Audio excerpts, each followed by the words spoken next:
Reprenons maintenant le tableur pour le deuxième produit. On va se laisser ici un petit coin de paramétrage qui nous sera certainement utile plus tard, notamment pour déterminer la quantité et la tirée d'ici, la période entre deux commandes et la tirée d'ici, et le nombre de jours entre le début de l'année et la première commande. Très bien. Maintenant, nous, ce qui nous intéresse, c'est de repartir encore une fois sur la demande, qui est cette fois un petit peu particulière, les stocks qui va rester sur le même principe avec la, la méthode fixe, la méthode d'approvisionnement fixe, et l'ensemble des coûts. Donc du coup, on commence par les jours de la semaine. Donc on commence encore une fois par lundi, mardi, mercredi, jeudi, vendredi. Hop. On boucle encore une fois sur le premier jour et on tire jusqu'à 260, on le fera après. On veut le numéro du jour. Le numéro du jour, donc c'est 1, 2, 3, etc. Ça, le dessus plus 1. Et je vais tirer donc jusqu'à 260 puisque on a une simulation sur 260 jours. Hop, hop, et 260, nickel. Bien, maintenant je reprends la demande initiale et la demande pour cette fois, je vais la prendre à partir du paramétrage. C'est ça qui va être pratique. La demande qui était égale à, pour le produit, 2245. Donc cette demande-là, je vais directement la relier ici. Et je vais aussi y relier avec la décroissance. C'est quoi cette décroissance? C'est, encore une fois, je vais pouvoir le mettre depuis le paramétrage. Ici, je vais mettre la croissance.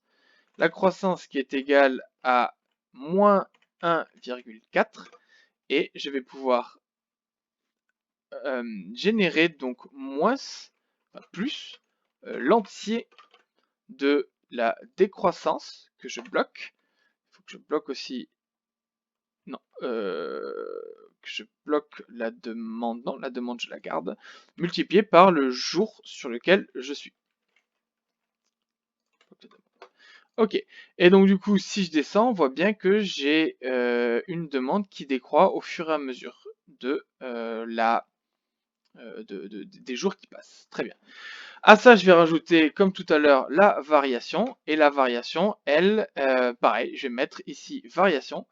Et la variation, c'est ça qui va être assez pratique, c'est que ici, je vais juste mettre 38.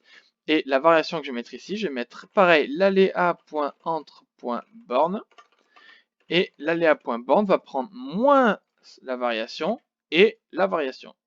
Entrée, je tire jusqu'au bout. Ah, j'ai oublié de bloquer. Je bloque et je bloque. C'est ça qui est très important là quand on va avoir des paramétrages, c'est de bien penser à bloquer les valeurs. Sinon, on va se retrouver avec un décalage normal et naturel du tableur. Bien, maintenant j'ai la demande réelle, la demande R, qui est égale du coup à la demande qui décroît, parce que dessus il y a la croissance de moins 4 qui s'y applique, plus la variation. Et donc du coup, hop, je vais avoir juste la demande réelle, la demande variée après, après variation. Bien, maintenant je vais pouvoir mettre en place le stock. Le stock, qu'est-ce que c'est? Eh bien, je vais encore une fois reprendre mon stock depuis mon paramètre, qui est égal du coup à 80 240, je crois. Je le modifierai tout à l'heure. Et donc, mon premier stock, c'est égal à la valeur de stock initiale moins la première demande. Très bien. Le lendemain, et ainsi de suite, ça va être égal au stock initial moins la demande plus la livraison. Donc là, je vais mettre la commande et ici, je mettrai la livraison. Hop là. Commande et ici, livraison, comme dans l'autre tableur. Très bien. Et donc, ainsi de suite, le stock du jour suivant sera aussi égal au stock de la veille, moins la demande réelle, plus la livraison. Très bien. Et je tire jusqu'en bas. Maintenant, je vais remettre la même formule pour la commande. Donc, l'idée, c'est d'avoir une première commande au jour 3, une période de 6, et une quantité une quantité commandée à chaque commande de, par exemple, 5000. Ok? Donc je reprends ma variable. Si le jour actuel est inférieur à la première commande que je verrouille, à ce moment-là, c'est égal à 0. Sinon, si le jour actuel est égal à la première commande que je verrouille, à ce moment-là, ben, je passe la commande de 5000 aussi que je verrouille. Et si c'est pas le cas, ça veut dire donc que je suis ni inférieur ni égal, c'est que je suis forcément supérieur. Qu'est-ce qui se passe? Et bien c'est là où je vais faire mon test de modulo. Je vais faire mon test de cyclique, à savoir si je suis dans le cycle d'une période complète. Donc est égal à le jour actuel moins la période commande que je bloque, modulo la période. Si ça c'est égal à 0, à ce moment-là, je commande la quantité. Et si ce n'est pas égal à 0, c'est que je ne suis pas bouclé sur mon cycle, alors je commande 0. Et je ferme toutes ces conditions. Je descends pour vérifier que ça marche. J'ai dû oublier de bloquer ici la période et ici la quantité. Je reprends. Et voilà. Donc, qu'est-ce qui se passe? Au troisième jour, je passe une commande, puis ensuite 1, 2, 3, 4, 5, 6 jours après, je passe d'autres commandes. Je tire jusqu'au bout et... Ah, c'était pas la bonne. Hop là, je tire jusqu'au bout et j'ai bien cycliquement tous les 6 jours une commande qui passe de 5000. Maintenant, il faut que je mette la livraison. Pareil, je vais mettre en paramètre le délai. Le délai qui était donc égal à 25 jours dans notre cas. Et donc du coup, ce que je vais faire exactement pareil qu'avant. Si jamais si jamais le jour où je suis est supérieur au délai, et pas avant, sinon je vais aller chercher une case qui n'existe pas, à ce moment-là, je fais le décalé. Et le décalé, qu'est-ce que c'est? Je le reprends, c'est une case que je vise. Ensuite, le deuxième paramètre, c'est un décalage de ligne. Un décalage de ligne, donc de moins le délai qui a été mis. Et enfin, un décalage de colonne. Là, je ne veux pas de décalage de colonne. Entrée. Et la deuxième condition du si, c'est si jamais je ne suis pas supérieur au délai d'approvisionnement, à ce moment-là, j'ai 0, parce que sinon, ça va causer une erreur. Je pense bien à verrouiller ici et ici la case du délai d'approvisionnement. D'ailleurs, je vais l'ajouter. Et voilà. Et maintenant, j'ai plus qu'à dérouler la commande. Et est-ce que j'ai bien 25 jours après ma commande? 1, 2, 3, 4, 5, 6, 7, 8, 9, 10, 11, 12, 13, 14, 15, 16, 17, 18, 19, 20, 21, 22, 23, 24, 25. Le 25 jours après ma première commande, j'ai bien ma livraison. Si maintenant je dis par exemple je commande un jour plus tard, tout se décale. Si je mets une période de 3 jours, tout se décale bien aussi. Et si je mets 4000, tout se met automatiquement, c'est parfait, c'est ce qu'on voulait. Donc je reste sur mon 5000, une période de 6 jours et dès le 4e jour, et j'ai bien ça qui s'y met. Parfait. Bon, on a oublié une petite chose, c'est la rupture. Donc je vais décaler une colonne et rentrer ici la rupture, et ajouter du coup la gestion de la rupture. Donc mon stock, pas ce jour-là. Si mon stock, je le rajoute, si mon stock est inférieur à 0, à ce moment-là, je mets 0. Sinon, je remets ma formule, hein, c'est ce qu'on avait vu. Et ma formule, c'est le stock de la veille moins la demande plus la livraison. Ok. Et dans la rupture, c'est totalement l'inverse. La première, c'est 0. Si jamais le stock de la veille, bon, il manque la condition. Si jamais le stock de la veille moins la demande plus la livraison est strictement inférieur à 0, à ce moment-là, ben, c'est justement cette rupture-là que je vais afficher. 2 points, je fais ça. Sinon, je veux 0. J'ai la parenthèse là qui ne va pas. Sinon, c'est égal à 0. Très bien. Je tire et je vérifie. Je vérifie effectivement. Ici, alors, j'ai pas tiré cette formule-là. Voilà. Ici, je suis bien à 0 et j'ai bien une rupture qui s'affiche ici. Ici, je suis bien à 0, j'ai bien une rupture qui s'affiche ici. Nickel. Maintenant, il faut que je calcule mon coût de stock, mon coût de lancement et mon coût de rupture. Le coût de stockage, comme on l'a vu tout à l'heure, c'est égal au stock fois le prix de vente. Ben, je vais mettre ici le prix de vente fois le taux de possession que je vais mettre ici. Entrée, je vais mettre ici prix de vente, prix d'achat, pardon, pas prix de vente. Prix d'achat qui est à 4 €. Et mon taux de possession qui est toujours à 20%, mais 20% annuel, donc je divise directement ici de 360. Je n'oublie pas le égal devant, sinon il n'interprète pas ça comme une fonction. Et ici, c'est taux de possession est égal à. OK. Et ça a calculé correctement mon coût de stockage. Je pense bien à verrouiller à la fois le prix d'achat et verrouiller le taux de possession, sinon forcément ça va dérouler et c'est pas ce que je veux. Là-dessus, j'ai oublié encore une fois de multiplier par 3 quand je suis le vendredi. Donc j'ajoute la condition tout devant si le jour actuel de la semaine est égal à vendredi. Et je n'oublie pas la majuscule devant vendredi, sinon ça ne va pas le trouver. Si c'est bien égal à vendredi, à ce moment-là, j'ai ma formule que je multiplie par 3.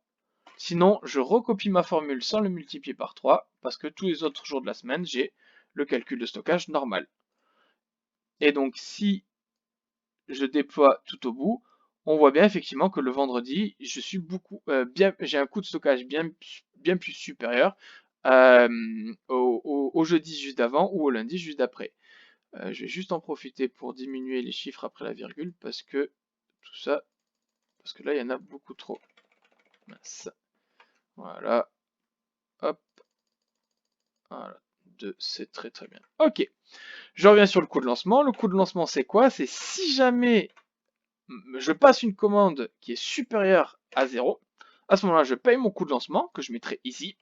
Sinon, je ne paye pas mon coût de lancement, et je mets 0, entrée, et je déploie jusqu'en bas. Et mon coût de lancement, c'est un lancement. Le coût de un lancement est égal à 400 €. Et donc, du coup, ça n'a pas marché. Et parce que, voilà, j'ai fait l'erreur, je l'ai oublié de verrouiller la case. Je redéploie, ce qui fait que ça s'est décalé. Voilà. Ce qui fait que le jour où je passe une commande, je suis bien à 400 €. Le jour où je passe pas de commande, je suis bien à 0 €. Parfait. Et maintenant, il ne reste plus que la rupture. La rupture, c'est quoi? C'est égal à la rupture fois le prix d'achat fois le pourcentage de rupture. Je pense à bien verrouiller le prix d'achat. Et le pourcentage de rupture, je vais le mettre ici. Le prix d'achat que je verrouille fois le pourcentage de rupture que je pense à verrouiller ici et que je mettrai ici. Ici, je vais mettre rupture en pourcentage et qui est égal à 0,5%. J'étends tout en bas et je vérifie si au moment où je suis en rupture, j'ai bien un coût de rupture. Par contre, attention, parce que il faut que cette rupture-là soit positive et non pas négative. Je reprends la formule dès le début et je mets un moins, comme tout à l'heure, devant. J'étends jusqu'au bout et j'obtiens bien un coût de rupture. Bon, maintenant, moi, ce qui m'intéresse, c'est d'avoir les coûts totaux. Donc, je récupère le coût total. Alors, le total du stock, le total du lancement, le total de la rupture et le total. Hop là, je vais le mettre en gras. Voilà. Alors, le total du stock, c'est égal à la somme de toute ma colonne stockage. Donc, je la sélectionne jusqu'en bas. Coût de stockage. Voilà. Entrée. Le coût de lancement, c'est égal à la somme de toute ma colonne coût de lancement. Pareil, je vais jusqu'en bas jusqu'à la valeur 260. Ok. Et enfin, le coût de rupture, je vais mettre en euros. Hop là, ces 4 là en euros. Voilà. Et le coût de rupture est égal à la somme de, pareil, toute ma colonne de rupture. Très bien. Hop là. Et mon total est égal à la somme des 3. Hop, hop, hop. Et voilà. Très bien. Et j'ai mon coût total. Et maintenant, qu'est-ce qu'il me reste à faire? Il me reste plus qu'à changer ici la variable et je vais avoir directement l'effet sur mon total. Si par exemple on avait dit je commande tous les 11 jours 20 000 par exemple, 20 000 c'est pas assez, 22 000 par exemple c'est assez pour ne plus avoir de rupture. Maintenant ce qu'il va me falloir faire moi c'est récupérer le stock potentiellement de manière à insérer un diagramme je veux des lignes, c'est plus représentatif, et je ne veux que les lignes seules, non pas que des points ou les lignes avec les points. Je termine, et voilà l'effet de mon stock. Je remonte mon graphique juste pour l'avoir sous les yeux, et pour pouvoir voir la différence à chaque fois que je vais changer une valeur 21. Alors 2100 ce sera trop faible, mais 21 000 ce sera peut-être suffisant. Ah non, je vois que je suis en rupture. Qu'est-ce qu'il me reste à faire maintenant? C'est potentiellement calculer la quantité économique. Pour avoir du coup la période entre deux commandes, pour avoir pardon, le nombre de fois où je passe une commande, avoir la période entre deux commandes et que je vais pouvoir renseigner ici puisque tout s'adaptera correctement. Ce qui est pratique aussi, c'est que ce même fichier-là, je peux l'utiliser à la fois pour le premier produit, le deuxième produit ou tout un tas d'autres produits.